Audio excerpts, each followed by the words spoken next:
बढ़िया है। गुरुजी, माला जब आलती पालथी मार के करते समय पैरों में पीड़ा होने से पैर फैलाना पड़ता है, जिससे कोई अपराध तो नहीं बनता? ना ना, वृद्ध शरीर, आप नाम जप मंत्र जप करो। ये जो आसनों में बैठने की बात है ना, ये सब ब्रह्मचारियों की बात है। नए बच्चे हैं ब्रह्मचारी, योग मार्ग में चल रहे हैं, भगवत मार्ग, उनका ब्रह्मचर्य पचे। जैसे आसनों पे सीधा ऐसे बैठा रहता है, इसमें पीड़ा होती है। अब इसको जैसे 2 घंटे 2.5 घंटे 3 बिना हिले ऐसे, तो जो ब्रह्मचर्य है जो अधोगामी है वो ऊर्ध्वगामी होने लगता है, ब्रह्मचर्य पचने लगता है। क्योंकि गृहस्थी में है तो परिवार है, लेकिन जो बाबा जी वो कैसे अपने को सुधारे, तो ब्रह्मचर्य के लिए, एकाग्र मन के लिए और अपने आराध्य देव की प्राप्ति के लिए। फिर जो विरक्त साधक है उनके लिए कठोर नियम होता है। आप ऐसे बैठिए, आप गृहस्थी में हो, पूरा शरीर जीर्ण क्षीर्ण हो रहा है, तो ऐसे पलथी मार के बैठो तो ठीक है, नहीं कुर्सी में बैठ जाओ, सोफा में बैठ जाओ। अब भजन होना चाहिए, ज्यादा बैठने वाला उसमें शासन नहीं चल सकता। वृद्ध शरीर गांठ दर्द करेगी, कमर दर्द करेगा, क्योंकि गृहस्थी में रहे हो। थोड़ा टहल लिया, फिर बैठ लिए, फिर टहल लिए, पर टहलते समय भी मंत्र जब, बैठते समय भी। अब भगवान का स्मरण बना रहे, प्रभु का स्मरण ना छूटे, खास बात ये रहेगी जी। गुरुजी, किस दिशा में मुख करके माला जप करना चाहिए? सुबह शाम पूर्व दिशा में बैठकर मंत्र जप करते हैं, कृपया मार्गदर्शन करें। हाँ, बढ़िया है। शाम टाइम उत्तर दिशा में करते हैं और प्रातः काल पूर्व दिशा में करते हैं। और जब भगवत प्रेम की बात आ जाती है तो सब दिशाएं हमारे प्रभु की है। वो जिधर बैठा उधर ही मंगल है। अब सही पूछो तो हमें दिशाओं का ज्ञान भी नहीं रह गया। जैसे पहले तो सब था संध्या वंदन जो करना, अब हमसे अगर यहाँ पूछा जाए कि किस दिशा में दरवाजा है तो हम नहीं बता पाएंगे, क्योंकि इसका चिंतन ही नहीं होता ना। आज कौन सा दिन है मुझे पता नहीं। डायलिसिस के लिए लोग बता, हाँ कल डायलिसिस तो लगता है, हाँ अमुक दिन डायलिसिस होता है। एकादशी का पता चलता है परिक्रमा की भीड़ से, क्योंकि ये सब चिंतन ही नहीं रह गया ना कि अब कौन सी दिशा, सब दिशाएं हमारी प्रिया प्रीतम की, सब भूमि मंगलमयी। बस जिस समय नाम जब चल रहा है सब मंगलमय हो रहा है। पर हाँ, प्रारंभ में ये आवश्यक है कि जैसे प्रातःकालीन बेला पर पूर्व दिशा में जिधर से सूर्य उदय हो रहा है उधर के लिए, और भगवत प्राप्ति के लिए फिर संध्या काल में उत्तर दिशा की तरफ मुख करके भजन करना चाहिए जी। सविता भारद्वाज जी, राधा वल्लभ श्री हरिवंश। गुरुदेव भगवान, आपके चरणों में कोटि कोटि नमन। हे प्रभु, हम बहुत ही बुरे हैं, बहुत अपराध किए हैं, आप हमें क्षमा करें या दंड दें, ये आपकी बात है। हे भगवान, अगर हम बुराई पकड़े रहेंगे तो हम बुरे हैं, अच्छाई पकड़ लिया तो अच्छे हैं, उसमें कहने की बात नहीं है। अपने को देखे, जो शास्त्र विरुद्ध, गुरु आज्ञा के विरुद्ध आचरण है उनको ना करे, वही बुराई है। अगर हम बुराई करते भी रहेंगे और कहते रहेंगे हम बुरे हैं, तो ये मूर्खता कभी हटने वाली नहीं। वैष्णव दैन्यता एक अलग चीज होती है, लेकिन जिसे हम गलत समझते हैं हम गलत करेंगे नहीं। अगर हम गलत करते रहे और अपनी जबान से कहते भी रहे तो क्या वो बकवास ही तो है, फिर मूढ़ता ही तो है, मूर्खता ही तो है। जब हम जान रहे हैं कि गलत है ये और नहीं करना चाहिए तो हमें नहीं करना चाहिए। उसके लिए हमें बल मिलेगा नाम से। हम जितना नाम जप करेंगे, सत्संग सुनेंगे, उतने हमारे अंदर आध्यात्मिक शक्ति आएगी। आध्यात्मिक पावर से ही हम अपनी इंद्रिय और मन को गलत कामों से रोक सकते हैं। नहीं तो जानते हुए भी वो जबरदस्ती गलत काम करवाते रहेंगे, क्योंकि आप में आध्यात्मिक शक्ति नहीं रह गई। इसलिए खूब नाम जप करो और बचो गंदी बातों से, नहीं तो इनका जब परिणाम आएगा ना तो फिर मतलब सह नहीं पाओगे। छोटे से कोई कर्म का बहुत बड़ा परिणाम होता है, और बड़े कर्म का परिणाम तो कहना ही क्या है। तो इसलिए बहुत सावधान रहना चाहिए। आजकल जिसे मनोरंजन समझा जाता है वो दुर्गति का कारण बनता है। जो बच्चा बच्ची और सब आजकल ये समझ रहे हैं ना कि खिलवाड़ है, बस केवल मन जैसा कहे वैसा हमें करना है, तो इतनी बात समझ लो कि तुम्हारी दुर्गति का कारण है। ये भगवान ने गृहस्थी धर्म की, विरक्ति धर्म की, परिवार की व्यवस्था शास्त्रों में की है। आप ऐसे चलो, जब तक ब्याह ना हो तब तक ब्रह्मचर्य रहो, संयम से रहो। जिस पति पत्नी से ब्याह हो जीवन भर उसको निर्वाह करो और उसी में सीमा में रहो। ब्याह किस लिए किया जाता है? सीमा में। ये पशु स्वच्छंद विचरण करते हैं, मनुष्य थोड़ी। मनुष्य के लिए तो एक सीमा है, ब्याह इसीलिए किया जाता है कि आप अपनी पत्नी से, पति अपने पति से ही सांसारिक संबंध रखें, अन्य किसी से नहीं। और उसको समझा नहीं जाएगा तो पतिवंचक परपति रति करई, रो रो नरक कल्प शत परई। ऐसे ही शुभगति व्यभिचारी, जो पुरुष व्यभिचार करता है उसे कभी शुभगति प्राप्त नहीं हो सकती, दुर्गति को प्राप्त होता है। ये बहुत जो हम लोग आजकल मनोरंजन समझते हैं ना, धर्म का त्याग करके मनमानी आचरण, तो ये जब शरीर में भयंकर रोग और दुर्गति होती है तो नरक क्या है, जीते जी देख लो, ऐसा नरक है, इतनी अशांति, घोर जलन। एक घटना बताते हैं, पूर्व में एक शुक्ला परिवार थे, बड़े जमींदार थे शुक्ला जी, और उनका जो लड़का था बिल्कुल हष्ट पुष्ट ऐसा एकदम। उनका ब्याह हुआ, हम लोग छोटे छोटे बच्चे थे तब, उनका ब्याह हुआ, वो आई तो फिर वो बड़ी रूपवती थी और वो हष्ट पुष्ट थे, सब था सब। एक दो बच्चे हुए, उन्होंने नौकर रखा, उसने नौकर से संबंध बनाया उनकी पत्नी ने, और मिल करके नौकर से पति को जहर दे दिया, पति मर गया। अब उसके पिता जो जमींदार थे, उनको जब पता चला ऐसा ऐसा, तो पूरी संपत्ति अपनी, एक जो बहुत ही शासन करने वाले जमींदार टाइप थे ठाकुर, उनके नाम कर दी, क्योंकि एक ही पुत्र था। तुम्हें दाना नहीं देंगे, हमारे पुत्र को तुमने मार दिया। अब वो सब उधर लिख दी। उन्होंने उनके पिता को भगवान की तरह अपने यहाँ रख लिया ठाकुर ने। अब जब जांच हुई तो वो नौकर और उनकी पत्नी जो जिसने जहर दी, आजीवन के लिए उनको सजा हुई, सब बर्बाद हो गए। हो गया ना। ये तो है बाहरी परिणाम। जो इसका मूल परिणाम आएगा वो आगे के जन्म में भोगना पड़ेगा, नरक आदि भोगने के बाद। ये खिलवाड़ नहीं है, बहुत सावधान रहना चाहिए। ये फिसलते फिसलते ऐसी जगह चला, अब बताओ जीवन भर जेल भोगेगी। वहां पत्नी बनकर जमींदार की आनंद ले रही थी, उसको चैन नहीं पड़ा, मनमानी आचरण किए तो कहां पहुंच गए। छोटे छोटे दो बच्चे गलियों में रोटी मांगते घूमते थे। उस जो जमींदार था वो, क्योंकि सारी प्रॉपर्टी उसने ठाकुर को दे दी जलन में कि तूने हमारे बच्चों को मारा, में 1 रुपया, अब पिता के पास अधिकार है, दे दिया। अच्छा, वो दोषी ठहराई गई, दोषी निकली तो दोनों को, उस नौकर को भी उनको आजीवन का कारावास हो। बच्चे दोनों अनाथ बच्चे, गलियों में हम भूख लगी रोटी, अब कोई उनको पुचकारने वाला नहीं। ये कितना बर्बाद हो गया ना। ऐसे आज आप लोग मनमानी आचरण करेंगे तो कल आपका जो घेर करके आएगा कर्मों से, अवश्य में भोक्तव्यम, भगवान कह रहे हैं अवश्य में भोक्तव्यम कृतम कर्म शुभाशुभम, वो तुम भोग नहीं पाओगे। अब क्या उसका चिंतन होगा, जेल में रहकर रात दिन जलेगी, क्योंकि बच्चों का मोह, शरीर की कामाशक्ति और पति के मारने का अपराध, ये सब उसे रात दिन जलाते रहेंगे। इसलिए सबको होश से रहना चाहिए। मन हमारा विचलित करता है, हमें सहना चाहिए। आप लोग गृहस्थ हैं तो धर्म से हैं, धर्म से चलो। पति पत्नी का संयोग इसीलिए भगवान ने ब्याह पद्धति रखी कि आप उस पर धीरे धीरे संयम में आओ, धीरे धीरे उस पर विजय प्राप्त करो। नहीं है तो कोई तुम्हें पाप नहीं लगेगा, क्योंकि गृहस्थ धर्म में हो। पर ऐसा नहीं कि तुम ब्याह किसी से करो, मन किसी से, बुद्धि किसी, ये सब बिल्कुल ये धर्म के विरुद्ध आचरण है। और हमें लगता है कि इसमें तुम्हें जीवित वर्तमान में भी शांति नहीं मिलेगी, वासना तुम्हें जला देगी, तृष्णा तुम्हें जलाने लगेगी। देख लेना, धर्म से चलोगे तो कुछ दिनों बाद आपको खुद वैराग्य होने लगेगा। चौथे पन में गृहस्थी जन भी निवृत्त हो जा। जहां लड़का बच्चा हुए वो घर के बाहर सोने लगते थे, गांव में हमने देखा, भजन परायण होने लगते थे कि भैया हो गया गृहस्थी का इतने का। अगर वासना से अपराध अधर्म करोगे तो जीवन में नहीं छोड़ पाओगे, पापाचरण बढ़ता चला जाएगा। भले इंद्रियां काम न करे, तुम आसक्त होकर उसी का चिंतन करोगे और नरक प्राप्त होगा, दुर्गति प्राप्त होगी। अगर हम में वास्तविक गलती है तो हमें छोड़ना चाहिए, छोड़ने के लिए ही मनुष्य शरीर मिला है। गलती हो जाना कोई बड़ी बात नहीं, उसका सुधार किया जाए। जब से जाना तब से हम सही चलने लगे। अब लो नशानी, अब ना नशे, आज तक गलती हुई, आज से नहीं तो भगवान माफ कर देंगे, आपको आगे का रास्ता देंगे। लेकिन हम कहते भी रहे कि गलती हुई और गलती करते भी रहे तो फिर बात नहीं बनेगी। फिर तो मतलब दंड भोगना पड़ेगा, और दंड जब आता है तो अच्छे अच्छे को भोगना पड़ता है।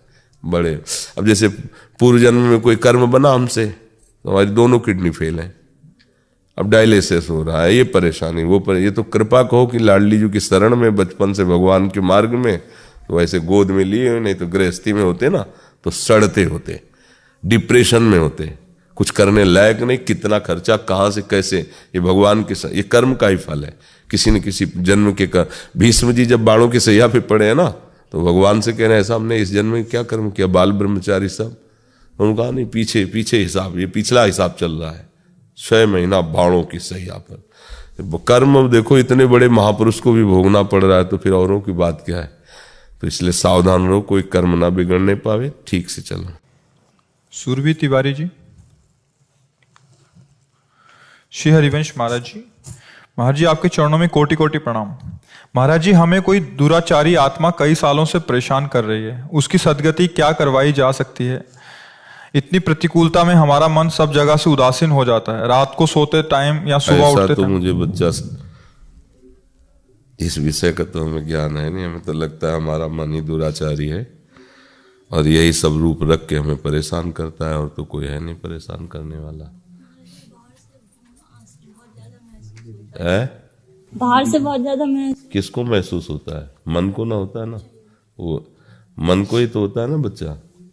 ये मन ही भूत है, ये मन ही दुराचारी है, मन ही महात्मा है, मन ही भगवान है, मन ही संसार है। जिस समय आपका मन प्रभु में लगा होगा तो कहीं कोई दुराचारी या भूत या कुछ, तुम तो घर में रहती होगी, हम तो श्मशान में रहे।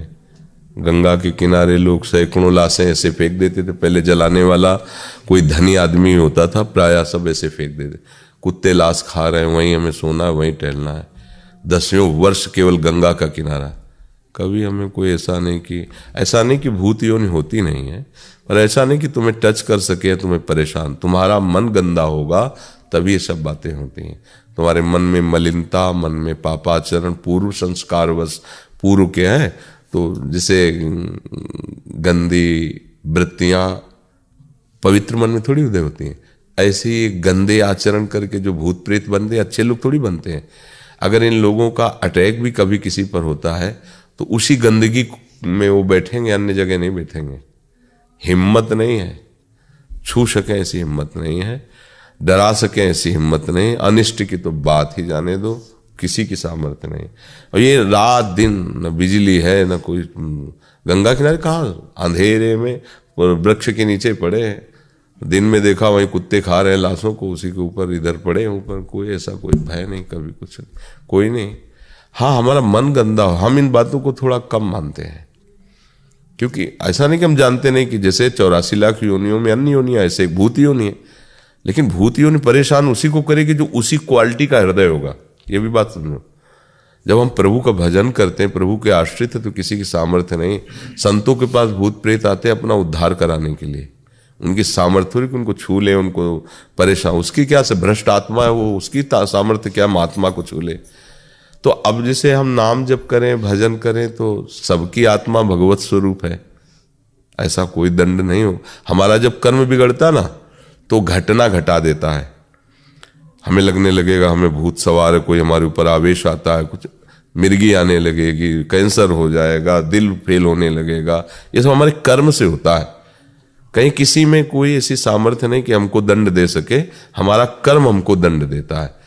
तो इसलिए मुझे लगता है बच्चा नाम जप करो तो सब ठीक हो सकता है। महाराज जी पहले नाम जप करते थे तो वो चीज दूर हो गई थी, फिर जब मंत्र करा तो मतलब घेर सा लेती, मतलब मंत्र नहीं, अभी आप जान ही नहीं पाए हो।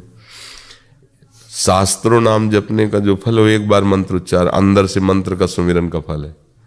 शास्त्रों बार नाम जपने का जो फल है, एक बार मंत्र में होता है। ये हाथ से सब कोई थोड़ी मंत्र ऐसे थोड़ी दिया जाता है।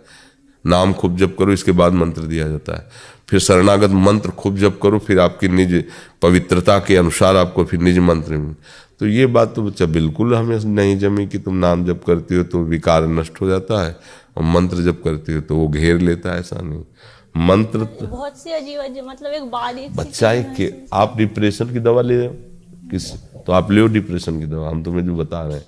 तो मनोवैज्ञानिक जो होते हैं ना चिकित्सक, उनसे बात करो, कोई भूत प्रेत नहीं। हमारी बात मानो, तुम उनसे जाओ और अपनी मानसिकता को पुष्ट करने वाले जो पदार्थ हैं वो दवा देते हैं। जैसे कुछ पेय है, कुछ ऐसे, कुछ नींद की देते हैं, कुछ भोजन की देते हैं। तो आप पहले संपर्क करो, बिल्कुल भूत नहीं। इन दोनों को मतलब अफेक्ट रहा है थोड़ा पहले भी। अफेक्ट क्या होता है? किसका किसका प्रभाव? अरे सबको महसूस होता है, सबको महसूस होता है। कौन सृष्टि में जिसको काम न सता रहा हो, क्रोध न सता रहा हो, मोह न जब काम आता है तो आपके अंदर आवेश आता है ना। आप अगर उसको चेक करो तो लगेगा बहुत बड़ा भूत आ गया है, अब मैं रुक ही नहीं सकता, या तो उसे मार दूंगा या मैं मार दूंगा, इस समय मेरी कामना पूर्ति होनी चाहिए। ये भूत नहीं तो और क्या है, ये भूत नहीं तो और क्या है। इसके बाद वही रोता है कि पता नहीं कौन मेरे से जबरदस्ती ऐसा करवा दिया, मैं बिल्कुल नहीं चाहता था, कसम खा कहता हूं बिल्कुल नहीं करूंगा, बिल्कुल। ये क्या है, उतर गया ना भूत उसका, अब ये हाथ पैर जोड़ रहा है। ये सब भूत है भैया, काम क्रोध लोभ मोह मद मत्सर, ये सब भूत है। कोई अटैक से बचा नहीं, सबके अंदर अटैक है। अगर कोई बच सकता है तो एकमात्र मामे वे प्रपद्यन्ते माया में तांतर। अगर उसकी सत्ता दे दोगी तो परेशान हो जाओगे। हम जो तुम्हें सलाह दे रहे हैं तुम हमारी बात मानो। पहले तुम उसको क्या कहते हैं, मनोवैज्ञानिक चिकित्सक को, हाँ उसके पास जाओ। देखो गलत सलाह तुम्हें भटका देगी। अगर कहीं हम तुम्हें ताबीज बांध देंगे और तुम्हें लौंग इलायची दे देंगे और ये कर देंगे वो कर देंगे, बिल्कुल ना फंसना। हम जो तुम्हें कह रहे हैं कहीं तुम्हें दिखाने की जरूरत नहीं, सीधे आधुनिक जो चिकित्सक हैं मानसिक, उनके पास जाइए और लंबे समय तक दवा लीजिए और आधा आधा जपिए। फिर आप हमसे मिलिए आकर, फिर बताइए कौन अटैक करता है। एक बार क्या हुआ कि हम सैनपुर में थे गंगा किनारे, तो 4 बजे गंगा स्नान को निकल जाते थे, जग जाते थे अपने समय से, पर 4 बजे ही गंगा स्नान करने के लिए जाते थे। तो एक बहुत बड़ा झाड़ पड़ता था, मूंज का झाड़, वहां से गुजरना पड़ता था।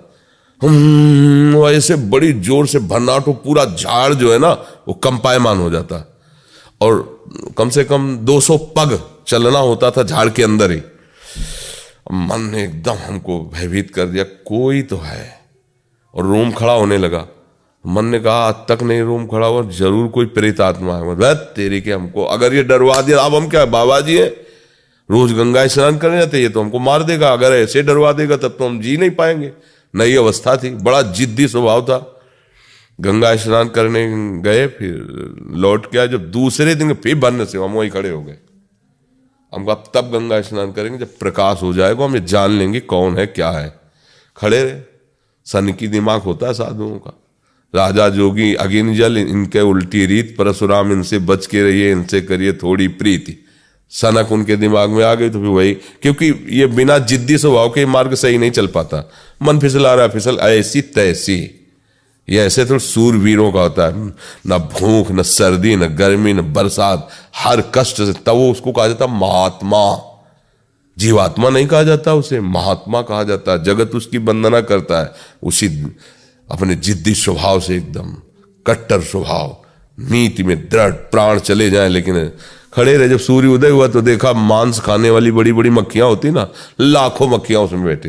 वो जब जरा सा आहट पाए तो उड़ी, और उनकी भनभनाहट तो पूरा हिल जाता। और मन हमको रोमांच करवा दिया और हमारे मन में आ गया कि भूत है। देखो अगर दूसरे दिन मस्ती से निकलने लगे कि मक्खियां है, और अगर भाग पड़ते तो भूत दौड़ पड़ता और हम गिर पड़ते और हमको झड़वाना पड़ता कि हमारे अंदर भूत है। कुछ चला ही, हम तुम्हें कह रहे हैं घोर स्मशान में विचरण करने वाले आदमी, काशी के घाटों में पड़े रहने वाले, ये सब कुछ हाँ है, प्रेत यूं नहीं है, पर भजन करने से, भगवान नाम जप करने से सब शांत हो जाता है। भगवान के नाम से बढ़कर कुछ नहीं। तो बच्चा हम जो कह रहे हैं उसे मानो। आप पहले किसी वही जो बताए सेक्रेटरी क्या, हाँ हम तो अंग्रेजी हम पढ़े लेला, मनोचिकित्सक से आप उससे मिलिए और दवा लीजिए और नाम जप कीजिए, फिर आप बताना कर, ठीक है ना। हाँ कोई भूत प्रेत नहीं, भगवान सर्वत्र है। मत्ता परतरम नान्यत किंचित् अस्ति धनंजय। हे धनंजय मेरे सिवा कोई नहीं है। जब हमारे गलत कर्म हो जाते हैं तो हमको गलत सब दिखाई देने लगता है, और जब हम सही चलते हैं तो सब जगह भगवान नजर आने लगते हैं। मनोज कुमार जी, सदगुरुदेव भगवान आपके चरणों में दंडवत प्रणाम। गुरुदेव, मेरी एक जिज्ञासा है कि क्या भगवत प्राप्ति से पहले मन का पूर्ण रूप से संकल्प विकल्प रहित होना संभव है? हाँ हो जाता है, हो जाता है। किसका है अब? हाँ हो जाता है। सूर्योदय के पहले ही अंधकार नष्ट हो जाता है, नहीं हो जाता? सूर्योदय होने के पहले ही, सूर्योदय नहीं हुआ पर अंधकार धीरे धीरे नष्ट हो जाता है। जब सूर्योदय होता है तो अंधकार का तो सवाल ही नहीं रह जाता है।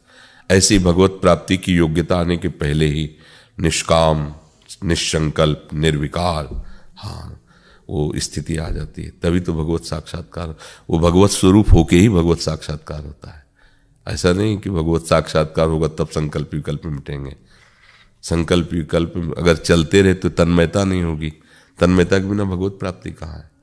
तो भगवत प्राप्ति की योग्यता आने पर संकल्प विकल्प नष्ट हो जाते हैं, विकार नष्ट हो जाते हैं, निर्विकारता आ जाती है।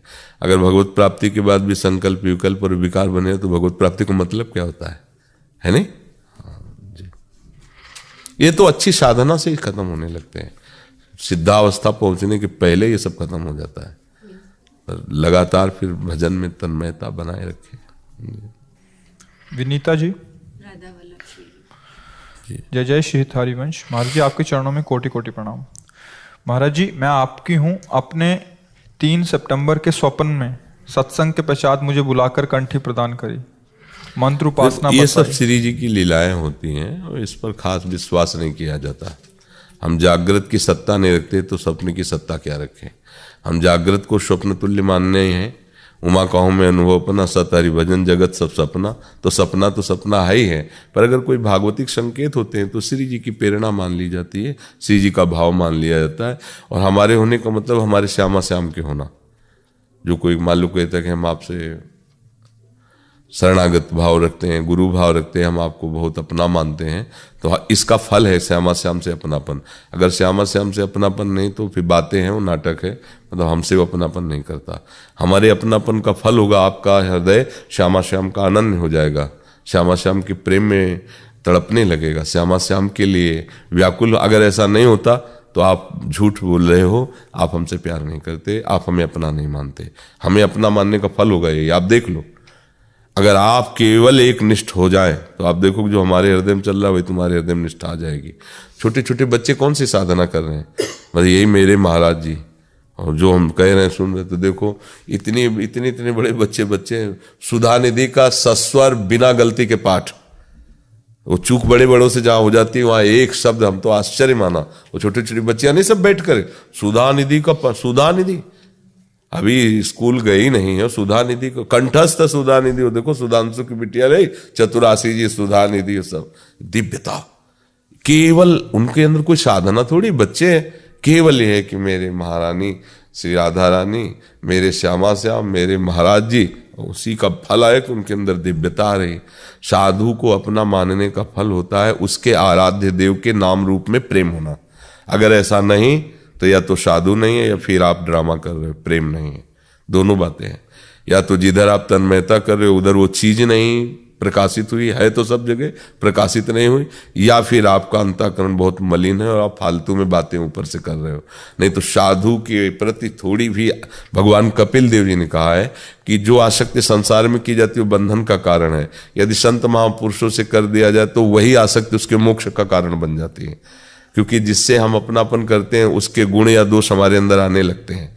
तो अगर हम किसी सदगुरु संत से अपनापन कर लें तो उनके सद्गुण हमारे हृदय में आने लगेंगे। तो ये बात है। और स्वप्न आदि का हम महत्व नहीं रखते हैं, क्योंकि स्वप्न आदि तो वैसे ही मन के सब खेल हैं। जगत में प्रगट में भी सब मन के ही खेल हैं। सच्चिदानंद प्रभु संकेत करते रहते हैं, निकलो। उसी स्वप्न में आके मान लो तो हम प्रभु से भी लड़ जाए, तुम्हें जब हम सो रहे हैं तब आने की जरूरत क्या है? जागृत में शर्माते हो क्या? अरे हम आपके लिए जीवन अर्पित किया, जागृत में तो आप स्वप्न में भी आओ तो जागृत में भी आओ, और ना आओ तो ना आओ। हमारे पास नाम है, हम राधा राधा कह के सोएंगे, राधा राधा कह के जगेंगे, राधा राधा करके जीवित रहेंगे, राधा राधा कह के मर जाएंगे। तुम देख लो, तुम अपनी तरफ से देख, तो महाप्रेमी हो, ऐसा कैसे? अगर इतना भी प्रेम आएगा तो प्रेम समुद्र वो कैसे टिक सकते हैं? वो तो बहुत प्यार करने वाले हैं प्रभु। मंजू जी जमुनानगर से। राधा वल्लभ श्री हरिवंश। गुरुदेव भगवान आपके चरणों में अनंत कोटि प्रणाम। गुरुदेव आपकी कृपा से घर पर श्री जी की अष्टयाम सेवा विराजमान है। इस शरीर के पति का देहांत वर्षों पहले हो चुका है। मेरा प्रश्न ये है कि क्या मैं अपनी अशुद्ध अवस्था के दिनों में श्री जी की सेवा कर सकती हूँ? दो बातों में हम इस बात की अनुमति देते हैं, एक तो विरक्त और दूसरा ब्रह्मचर्य। जो वैराग्यवान है और ब्रह्मचारी है, गृह त्यागी है, वो फिर ऐसी अवस्था में भी मासिक धर्म की अवस्था में भी बकाया, अन्यथा शास्त्र सिद्धांत नहीं है। 3 दिन तक तो अपवित्र दशा में ठाकुर सेवा आदि करने का अधिकार नहीं है, शास्त्रीय ऐसा मत है। अब जैसे जो बाल ब्रह्मचारिणी बच्चियां हैं, विरक्त हैं और भगवत मार्ग में लगे, उनके लिए कोई नियम नहीं, इन सब बातों का अस्तित्व ही नहीं। रोज वही अष्टयाम दिनचर्या जो सब अपनी दिनचर्या में है, पर आपने गृहस्थी भोगा है, शरीर उस भोग के मार्ग में गया है, तो फिर अब उस धर्म का पालन करना चाहिए। गृहस्थ धर्म में अपवित्र दशा में कम से कम 3 दिन तक भगवत सेवा आदि की प्रगट में, अंदर से वाणी गायन करो, अंदर से नाम जप करो, प्रगट में ना करे, ऐसा शास्त्रीय सिद्धांत है। गुरुदेव भगवान, जब मैं वृंदावन आती हूँ या लोक व्यवहार के कारण 1-2 दिन के लिए कहीं जाना पड़े, तो उस समय श्री जी की अष्टयाम सेवा कैसे करूं? गुरुदेव कृपया मार्गदर्शन करें। नहीं तो श्री जी की क्या सेवा में विराजमान है? आपकी सेवा में विराजमान विग्रह सेवा है, नाम से विग्रह सेवा हमारे। हाँ, तो विग्रह सेवा को फिर कैसे छोड़ सकते हैं? अपना छोटा सा बच्चा हो तो उसे पड़ोसी को तो नहीं दे सकते ना, जहां भी जाएंगे उसको साथ लेके जाएंगे। ऐसे अपने प्रभु को साथ रखना चाहिए, क्योंकि विग्रह में अपने प्रभु सेवित हैं। अब उनको कौन कैसे भोग लगाए, हम किसी और को दे दें, ऐसा कैसे हो सकता है? तो ये बात है। और ये जो श्री विग्रह सेवा रखी है, विराजमान की जाती है, इसमें सावधानी रखनी चाहिए। अगर परिवार में सेवा का सहयोग देने वाला नहीं तो आप नाम जप कीजिए, आप छवि सेवा विराजमान कर लीजिए। पर अब विग्रह सेवा में मान लो 3 दिन कोई परिवार में है नहीं, जैसा वो वर्णन करती है, पति भी नहीं है, अब कैसे सेवा करे? अब अगर सेवा ना करे तो 3 दिन वो भूखे रहेंगे क्या? तो कई तरह की अब वो किसको बुलाए, तो किसको बुलाए, कैसे सेवा बने? तो इसीलिए थोड़ा विग्रह सेवा संतों से मिल करके अनुमति लेके विराजमान की जाती है। ऐसे नहीं कि बाजार से खरीद लिया और रख लिया जाके, ऐसे नहीं, उसको समझना। अब विग्रह सेवा का महत्व नया समझने के कारण ऐसा, नहीं तो छवि विराजमान, राधा वल्लभ जी के, हरिवंश चंद्र जी, ऐसा कुछ है तो हम दर्शन कर रहे हैं और जो भोजन मिला दूर से दिखा दिया, पा लिया, 3 दिन बाद फिर पहुंच करके आरती पूजा कर दी। पर श्री विग्रह सेवा विराजमान फिर ऐसा नहीं होगा। उनको स्नान, उनको कपड़े बदलना, उनको श्रृंगार करना, भोग लगाना। तो अब अकेला स्त्री शरीर, कोई सहयोगी ना हो तो कैसे करे? क्योंकि ये विघ्न उपस्थित होता है हर महीने में, अब कैसे सेवा करे? तो एक बड़ी समस्या आ जाती है गृहस्थ धर्म में। तो इसलिए बहुत सावधानी रखनी चाहिए। परिवार में और कोई नहीं, लेकिन उनके पास समय नहीं होता है। हाँ, तो अब ये मतलब कैसे हम इसकी अनुमति तो नहीं दे सकते। और कहीं आप बाहर जा रहे हैं, घर में ठाकुर सेवा नहीं हो रही, तो फिर ठाकुर क्या आपने उनको दुलार किया, क्या उनको माना कि अब घर में 3 दिन 4 दिन या किसी को दे दिया? ये सब पद्धति नहीं है उपासना की। तो फिर अपने साथ रखो, और फिर नहीं है तो फिर हम जा ही नहीं सकती कहीं। वृंदावन आना तो उनको साथ रखो, भाई सत्संग सुना, जब समय मिले दिन में तो उनको स्नान करवाओ, थोड़ा मीठा आदि लेकर भोग लगाओ, आरती कर दी, फिर विराजमान कर, फिर दर्शन करो, सत्संग करो, पर साथ रखो फिर। क्योंकि अब प्राण प्यारे युगल सरकार, तो उनको कैसे छोड़ दोगे? गुरुदेव भगवान, मैं वाणी पाठ करते समय YouTube पर वाणी पाठ चलाकर उनके साथ गायन करती हूँ, क्या ये सही है? बढ़िया है, बढ़िया है, ठीक है। अदिति जी, ऋतु जी।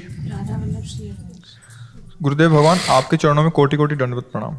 गुरुदेव, इस शरीर के पति का निकुंज गमन पिछले वर्ष श्री गुरु पूर्णिमा महोत्सव पर श्री धाम वृंदावन में हुआ था। अब आपकी कृपा से हम भी 4 महीने से श्री धाम वृंदावन में वास कर रहे हैं। ऐसी कृपा बनाए रखना कि किसी के भी प्रति अपराध ना बने, ताकि हमारा वास अखंड बने और जैसा आप चाहते हैं हम वैसा बने। हाँ, नाम जप करती रहिए और सत्संग सुनती रहिए, और किसी भी ऐसे पुरुष का संग मत कीजिए जो तुम्हारे आचरण पर कलंक लगा दे। क्योंकि अभी शरीर स्वस्थ है तो आपका मन भी हो सकता है आपके खिलाफ खड़ा हो जाए। इसलिए कभी ऐसा अवसर आए तो गलती मत करना, क्योंकि भगवान ने अब तुम्हें चांस दिया है निकलने का। इसे भारी प्रतिकूलता है, पति का अनुपस्थित रहना आजीवन, ये तो भारी प्रतिकूलता ही आई ना। अब इस परिस्थिति को मंगल में बना लो, परमपति श्री राधा वल्लभ लाल को अपना प्रीतम मान के और उपासना में दृढ़ हो जाओ, पर फिसलना नहीं। रिश्तेदार नातेदार कोई भी कैसा भी, अपने शरीर को पवित्र रखना। अगर शरीर को व्यभिचार दोष से युक्त कर दिया, किया करा सब मिट्टी हो जाएगा। जो दंड अभी मिला इससे बढ़कर फिर दंड मिलना शुरू हो जाएगा बाहर। बस ये ध्यान रखना, ये दंड है, कर्म का ये दंड है कि हमारा सुहाग उजड़ गया हमारे यौवन अवस्था में ही, पर उसे हम भगवान की तरफ अगर मोड़ दे तो ये हमारे लिए सौभाग्य उदय हो जाएगा। मीरा जी कहती मेरा चूड़ला अमर है, मेरा सौभाग्य अमर भगवान के मार्ग। तो सबको ये ध्यान रखना चाहिए, ये जो व्यभिचार रूपी दोष है, चाहे स्त्री हो चाहे पुरुष हो, सबके अंदर कामना होती है, पर इसको अगर आप स्वतंत्र छोड़ दिए तो आपकी दुर्गति कर देगा ये। इसीलिए ये सब सीमाएं बांधी गई हैं, मर्यादाएं बांधी गई हैं, ब्याह आदि और सब पशुवत व्यवहार नहीं करना चाहिए। तो हो सकता है कभी हमारे मन की प्रतिकूल अवस्था पर कोई ऐसा, तो हमें सावधान रहना चाहिए। जीवन भर ब्रह्मचर्य से रहो और खूब भजन करो। बहुत बढ़िया मार्ग मिल गया, वृंदावन धाम और श्री राधा वल्लभ लाल हमारे प्रीतम। बढ़िया निकल जाओ, अवसर है, ठाकुर जी श्री जी की कृपा से निकल जाओ श्री जी तक, बस फंसना नहीं कहीं। अब हितधाम में थे तो एक मास्टर थी, वो आई हुई थी, यही ऐसा ही था कुछ। हमका बिहारी जी को मानो, राधा वल्लभ लाल जी को अपना प्रीतम मान लो, भजन करो। उनका मानती है। जो ये ऐसा हुआ तो 4-6 महीने में अच्छा लड़का और अच्छी व्यवस्था और अच्छा, आज तक वो सामने नहीं आ पाए। माया तो अपना जाल फेंकेगी। मान लो आपको ऐसा भी कोई मिल जाएगा कि हम स्वीकार करते हैं, हमारी प्रॉपर्टी हमारी संपत्ति है आजीवन, तो आनंद सिंधु की तरफ चली थी ना, तो माया ने फेंक दिया अपना जाल, फंसा लिया।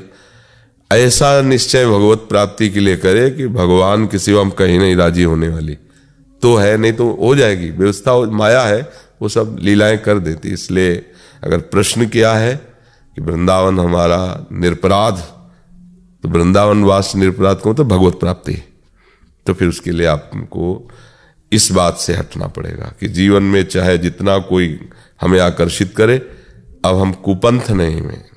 यदि हमारे भाग्य में सांसारिक सुख होता तो भगवान ऐसा करते ही क्यों? इसका मतलब भगवान अब मुझे ऐसे रखना चाहते हैं तो आजीवन फिर ऐसे चले। नहीं, फिर ऐसा भी है कि किसी को स्वीकार करके, व्यभिचार में तो न उतरे गंदे आचरणों, किसी एक को स्वीकार करके फिर निकले, फिर भजन करे। तो अगर ऐसा नहीं है तो फिर आजीवन ब्रह्मचर्य से रहे और भजन करें। ये अपनी सामर्थ्य देख लेनी चाहिए। जैसे अंदर लगता है कि हम नहीं रह सकती, तो फिर सुयोग्य किसी मित्र को ढूंढो, उसको अपना बनाओ और आजीवन फिर चलो। पर आजकल बड़ा मुश्किल है ऐसा होना, आजकल बड़ा मुश्किल है, क्योंकि आज छल कपट का राज्य है, छल कपट चल रहा है। कोई विश्वसनीय हमारे जीवन को स्वीकार करे ऐसा बड़ा मुश्किल, भगवान ही कोई संयोग बैठा देते हैं। इसीलिए प्रभु को ही अपना मित्र मान ले, उन्हीं को अपना प्रीतम मान ले और जीवन निर्वाह कर, पर व्यभिचार न करे। अगर ऐसा लगता है मैं निरपराध, तो किसी को स्वीकार, एक को स्वीकार कर ले। व्यभिचार ये प्रवृत्ति फिर मतलब वो तो बहुत ही सब गया, लोक परलोक सब नष्ट हो जाता है, चाहे स्त्री हो चाहे पुरुष हो। एक आते थे लुधियाना की तरफ से, हमारी दृष्टि में आया, हम कहा भाई इस माई के साथ मत आया करो, और वो ब्याह नहीं किए थे। वैसे उनका एक रूम में रुकना और ऐसे रहना हमका हमें अच्छा नहीं लगता। आप हमारे शिष्य बने हो, जब इंद्री बलवान ग्रामो विद्वानम पिकर्षति, तो तुम क्या चीज हो? अगर तुम अकेले ऐसे, तो मुझे नहीं लगता तुम पवित्र रह सकते हो या तुम्हारा पवित्र संबंध बना रह सकता है। बोले फिर क्या कर सकते हैं? तुमको ब्याह करो। बोले ऐसे कोई करेगा नहीं, तुमका पैसा दे के करो। आप नहीं रह सकते हो ब्रह्मचर्य, तो व्यभिचार नहीं करना। ऐसी भी अपनी अपनी योग्यता के अनुसार सब संसार में मिल जाता है, आप उसकी चेष्टा करो, पर गंदा आचरण मत करो। आज इसके साथ, कल उसके साथ, परसों ये व्यभिचार प्रवृत्ति ना तो भगवान में लगने देगी और ना धर्म में, क्योंकि इस घोर अधर्म है। ये ठीक बात नहीं। आज के बच्चे, आज के लोग समझते नहीं है। ये मनोरंजन नहीं है, ये अपना नाश करना है। बहुत सावधान रहना, चाहे स्त्री हो चाहे पुरुष हो। तो देख लो बच्चा अपने अनुसार। हाँ, 2 मार्ग हैं, जिसका भी हो, जैसे भी हो। अगर आप आजीवन के लिए ब्रह्मचर्य मार्ग का तो ठीक है, नहीं कोई साथी चुन ले, अपनी अवस्था के अनुसार साथी चुन ले। क्योंकि अकेला जीवन निर्वाह यदि प्रभु को लेके हो जाए तो बहुत मंगल में हो, ना हो पावे तो फिर सुरक्षा के लिए फिर किसी का वरण कर ले, उसके अनुसार चले। जैसा प्रभु आपके हृदय में प्रेरित करो, जैसी आपकी क्षमता हो।